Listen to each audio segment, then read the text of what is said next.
Alright, seems so weird doing this so soon after I filmed the last video, and that's because due to last week's activities, events, I had to postpone my Wednesday video, because I did not record it ahead of time.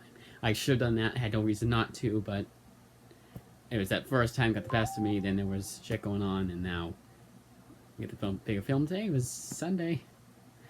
I honestly, and it's fine doing that. Me being a small YouTuber, especially because YouTube doesn't exactly tell people, "Hey, he got a new video out."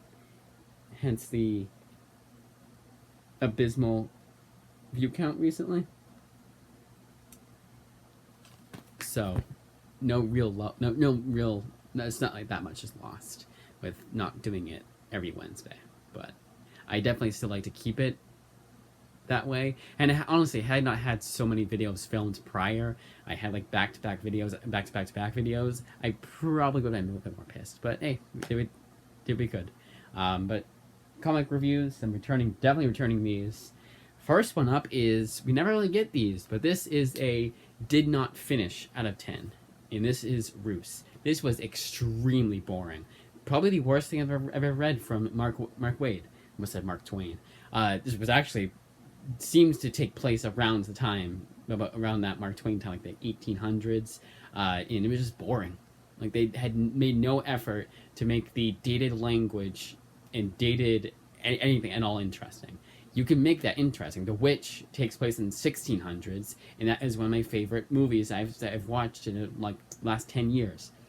Like, one of the finest examples of modern horror movies done right. And another example of why A24 is killing it in the indie movie genre. If you want your weird-ass movie to get made and to have no strings attached, no nothing, you do exactly what you want, go to A24. This is just boring. It's the number one word I can use to describe this. It's just boring. It's a murder mystery that has just no interest at all. Did not finish, will not be I tried to finish it, and I felt like my time was wasted giving it one more chance yesterday. So, did not finish out of 10. Absolutely abysmal, and I know why. If CrossGen, if this was the best they were offering, no wonder they went out of business. If I could say one good thing about it, it was somewhat interesting. There was one side character I kind of liked. I was like, oh, that's kind of interesting, but everything is just... It's just like... So, the best way to describe it is, when I was reading it, I was thinking this, is that, again, it takes place in Victorian era. I don't know if it was 1800s. I want to say 1800s. If you had to, like, ballpark figure or whatever, if I had to guess, I would say 1800s. Because again, I don't really remember. It's kind of forgettable too. Like, as soon as I would read the last issue, I kind of forget a lot of what happened. I'd be like, wait, and then I just read it too. I'm like, wait, what's happened?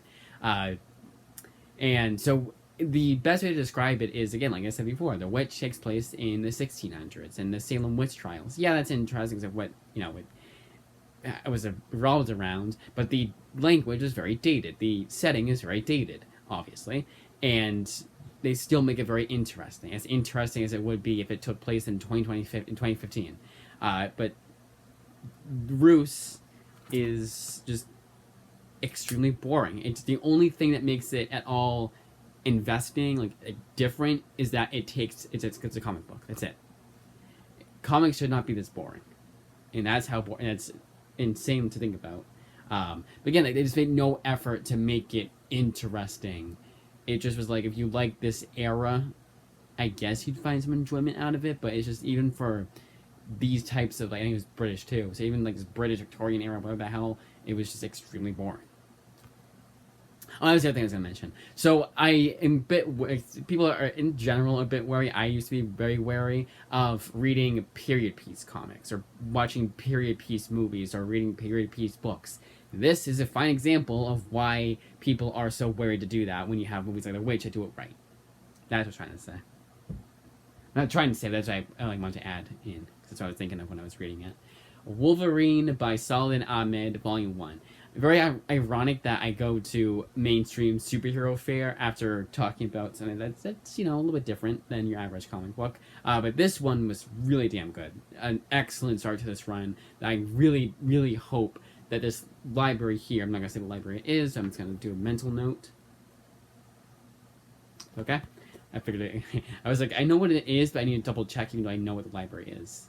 But anyways, I hope this library keeps this in stock because I cannot wait to read Volume 2, which just came out, and I hope they get it soon so I can read it very, very soon. Absolutely phenomenal stuff. I like this more, so I'm not gonna give away too much because again, I went in pretty blind to this one.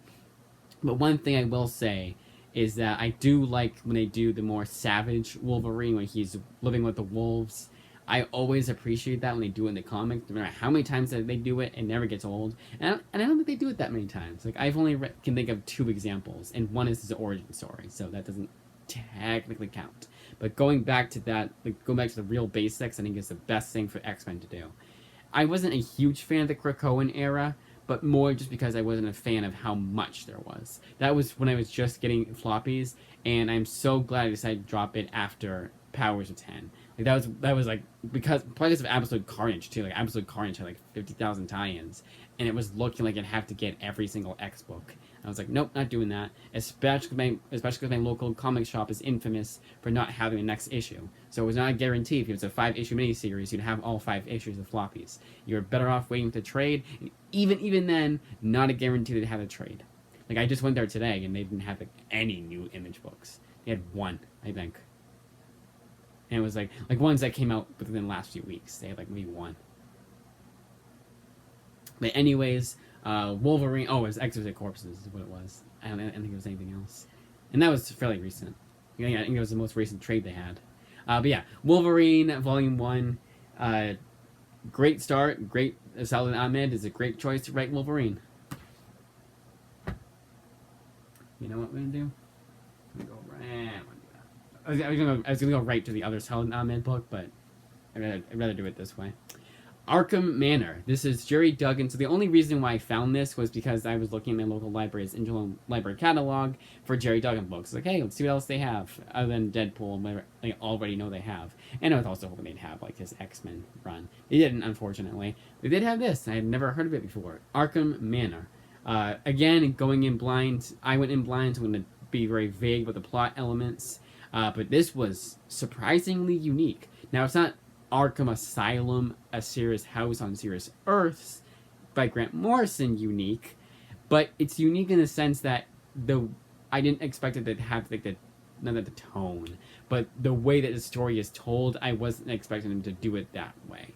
It's not as straightforward as you'd expect it to be.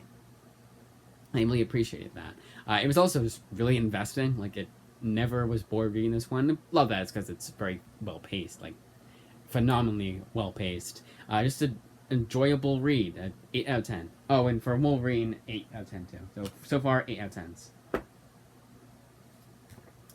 10s. Gates of Gotham. Batman Gates of Gotham. First time I read this one, I wasn't too impressed with it. I especially did not like when they would do stuff with the Wayne family and who's the other family? Who's the other family? Can it show this? Can it show this? Can it tell me right off the bat?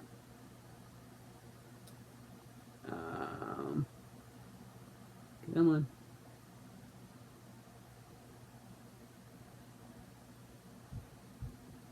I don't know, it's a Wayne family and the other family. And it would take place in the past. I was kind of like really uninterested. And this time I kind of was too, but slightly more interested. But the stuff with Batman and the actual storyline is pretty damn good. I just think I did a little bit too many flashbacks. I don't think I need as many flashbacks. But this is a really solid Batman book.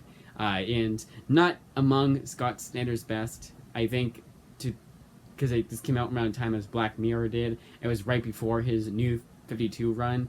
And I think to compare it to that is kind of unfair. So if I had to rank it, this would be kind of in the middle of the Bat books and his DC work. But obviously not as bad or as annoying as this Dark Knight's Metal stuff. Just a solid Batman book. 7.5 out of 10. Godzilla Kingdom of Monsters. So I did find out at the end, after all, I was trying to find like how many issues this had. I knew it was 4. I figured it was 4. But I couldn't find it. And the way they had it at the bottom, I just had to look a little bit harder. So it's 12 issues total, told across 3 volumes. So volume 1 is a pretty nice start to this 12-issue maxi series. It's just entertaining. That's all I ask for a Godzilla book to be. A little bit. I think it kind of did a little bit too much. Like it was, kind of lost my interest here and there, but nothing at all noticeable. It was just like slightly noticeable. But all in all, a phenomenal first volume. Above average for Godzilla, especially because you can Godzilla, you get all the human characters, and that was actually kind of interesting. I think it did too much with the human characters. It would have been nice if he focused on like 3 different families, and it kind of goes all over the place. I didn't really like that, and there's just so much at this story. There's so much just in 4 issues they throw at the wall, and I kind of thought that was kind of annoying. I like the thing with the singer though. I like the thing. I liked what they did with the singer. There's like a pop singer, and she's one of those kind of celebrities. It's like, oh no, don't kill Godzilla. It's like, well, she's destroying half the city. He's like, no, it's Godzilla. I kind of appreciated that and doing a little bit of a satire there, but a lot was thrown here. I think they just should have done that. One of the other families, and it was just kept going, kept going, kept going, kept going. And it was kind of like, don't exactly see the point of that. But small gripe. All in all, I like this one. But it's not like groundbreaking or anything like that. If they made this into a movie, I don't think it'd be like the next Godzilla -1 by a long shot. But I think it would be better. People would say it's better than the 1998 version. 7 out of 10. Man's Best is by Pornsak Pachodi, who is known for writing like Infidel, has horror elements, but also is very politics heavy too, as heavy on the horror as it is the politics. And Good Asian was also that, but it wasn't horror, it was crime, so it makes sense to have politics in that and the Good Asian. But he's known for writing those types of books, that kind of like a political edge to it. Even his one shot of Silver Coin had a lot of politics in it because it took place in 2020. They literally reference George Floyd. And it's very like on the nose too. Like Infidel was, I remember Infidel. The biggest gripe I'll give to Infidel was, even though yes, I liked it, the biggest complaint I had with it was that it was way too on the nose. Like I think I would say I liked it much, but I didn't reread it. The second time around, I thought I feel like I liked that a bit more the second time around. The first time it's kind of annoying, and I didn't understand why people liked it. But Man's Best is none of that. Man's Best is just animals surviving in this post-apocalyptic world, fighting these robots, and just a little few twists and turns here, but it's mostly just a fun palate cleanser. If you read Infidel and you're like, that's too heavy in politics, and that's too, maybe even just too horrific, and you read this, and it's just a fun little comic book, Like, honestly, there's nothing in here that's too graphic for kids. Like, it's too, there's not a whole lot of language in here. I think there's like 2 swears, maybe. The violence isn't bloody at all. I think this could be classified as a kid's comic. I hesitate to say that because maybe not, but one the whole family can enjoy, honestly. 7.5 out of 10. It's not great. It's again just kind of it's a palate cleanser. It has no real meat to the bones. There's no real meat to the bones. Meat to the bones? To the bones. I don't know. But you get what I was trying to say. It's just, palate cleanser, nothing whole lot to chew on. There's no politics whatsoever. Maybe if you like dig deep into it, but not really. Abbott. This is the other Saladin Ahmed book, and this one is just alright. It's not gonna have any lasting impression on me. I'm gonna remember I read it, obviously, and I'm gonna remember bits and pieces from the first volume, like a month from now, but not much. Not as much as you think I'd remember from like Wolverine. I remember a lot more from Wolverine than with this. I'll remember the disturbing imagery. There's some pretty disturbing imagery. And this time around, so this is my 3rd time reading this volume. And yeah, it was 3rd time. The second time I just read it again, and it was, the second time it was to read the next volume. And the first time it was to read it as is. So yeah, 3rd time around. And it is good. I do want to finish the series once and for all. It looks like there's 3 volumes in this series. I am interested in finally finishing it once and for all. Unless they have a 4th volume coming out. But it's just good. It's good, not great. It's a nice read. It's not gonna again, it doesn't have a lasting impression with me. It's not groundbreaking at all. It's just a nice, entertaining enough story. 6 out of 10. Remember, 6 out of 10 is a good score. I feel like everyone that says 6 out of 10 is not a good score, I just immediately show them the Adam video, of YMS video, because that's where I get my 6 out of 10. He explained it very well. Like, 6 out of 10 means just it's good. Like, it's a good movie. It's a good comic, but nothing, again, like, nothing groundbreaking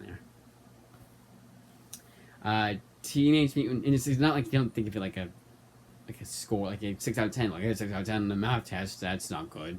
That's not anything about that. Teenage Mutant Ninja Turtles, Black, White, and Green. I really do like. So Marvel would do these too. Honestly, that's why I thought it was kind of a tongue-in-cheek reference to the Marvel Black, White, and Blood comics.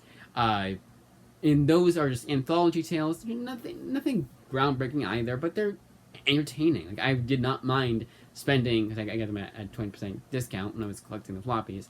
I did not mind spending $4 on each issue, because it felt like I was given exactly what I was promised. Just simple 5 to 10 page stories of Elektra or Wolverine or whoever, written by some writers that I know and or like. So it was nothing at all groundbreaking. I had no real expectations for any of these, really. The only one I have any real expectations for is the original Batman Black and White. But other than that, with these Black and White tales, I have no real, about Black and White anthology tales, no real expectations. So that is really telling when Teenage Mutant Ninja Turtles, Black, White, and Green ended up disappointing me. Even with their low expectations, that ended up severely disappointing me. This is just bland. 100% bland. It's really telling they have complete no-names write stories for this anthology, because that's how it reads. It's like, yeah, there's a reason why you're no-name, because you write just the most bland comic ever. Even the names I did recognize, some of these stories are just weird. There's a couple that I liked, but I can't remember off the top of my head what stories they were, who wrote them. I just remember, yeah, I'm liking that one, because it didn't bore me to death.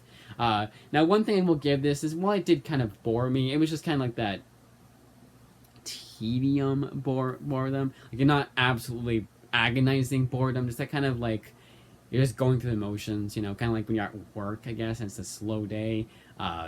But you have like some mild interest, because maybe, I don't know, the weather is nice, you have the breeze coming through the window, and there's some soft music that someone's playing. I don't know, but it's just like, that's how that reading is. It's not agonizingly boring. It wasn't like dreading reading. I was kind of dreading reading each issue. For 42 pages each issue, it did not feel like that. It did not feel that length. It felt more like it was 32 pages. So I didn't feel every single page of this comic, but I was glad to finally finish this and will not be reading it again. 4 out of 10. And finally, Witches of World War II. I didn't like this one. I read it the first time, and it was kind of because of how phenomenal Paul Cornell's other work was. I read around this time. One time I first read this, I Walk with Monsters, and I Walk with Monsters seems to be his magnum opus. That's just so damn good. And this one is just kind of okay. The first time I read it, I didn't like it that much at all. But I think I liked certain elements, so I thought it was just okay. But this time around, I liked it a lot more. I'd probably give a 5 out of 10, but I wouldn't give it that crazy of an improvement. I would say a 7 out of 10, solid 7. Nothing. It's the main gripe with this one is it kind of is all over the place. But so was I Walk with Monsters, but this one's more so. But not a big deal, it's just it still kept my interest. It's just kind of I feel like they didn't have a clear focus on this comic. It just kind of certain things just happen and then just go from point A to point Z. It wasn't like Grant Morrison crazy. It was just more it felt like some things were jumbled. There was some pages missing, some context missing. But I didn't mind that because I was still entertained, but not super not supremely entertained, but I did it was well paced enough to where I did look forward to reading each issue, and it was not a pain to get through any of the story. I was never bored with this book. So 7.5 out of 10, I would say. I'll increase it to a 7.5. And that, as I say, is that I can return all 9 of those books to the library, so I have 9 less books to worry about. 20 minutes. So there are, so one little tangent I'll get to before I end the video is that some of these I have to, so the reason why I honestly I have so many, because usually used to be 4 per week, is because number one, I had a lot of time in my hands at 4-day weekend, and because I would read 2 per day of some of these, like Witches of World War II at the end, I was reading 2 per day. And that's because I got to get through the interlibrary loan books, the ILL books. So there's 2 catalogs, and the interlibrary loan books is the ones that it's more I should read. It's like top of my list. I got to finish those first. And I decided instead to just do that, finish those books, and then the ones that I can renew myself manually, I'll leave to the side. Like Wolverine was one, but Wolverine I just wanted to finish. I just wanted to read. But anyways, that, as I say, is that. And it was a new book too. Sometimes with new release books, they're treated the same as interlibrary loan books are, where you have to either go to the either email someone to get it renewed for you, the librarian to get it emailed for you, or you have to put in a request yourself. But on the website, and even then, they'll still email you and say how long do you want it renewed for. That's why that Lucifer Omnibus, I was so happy to find it's on a second catalog too, so on both catalogs. So second catalog is basically you can renew it yourself up to 3 times, and it's like they give you like, I think you can keep it for 2 months if you want to keep it for 2 months. That, as I say, is that.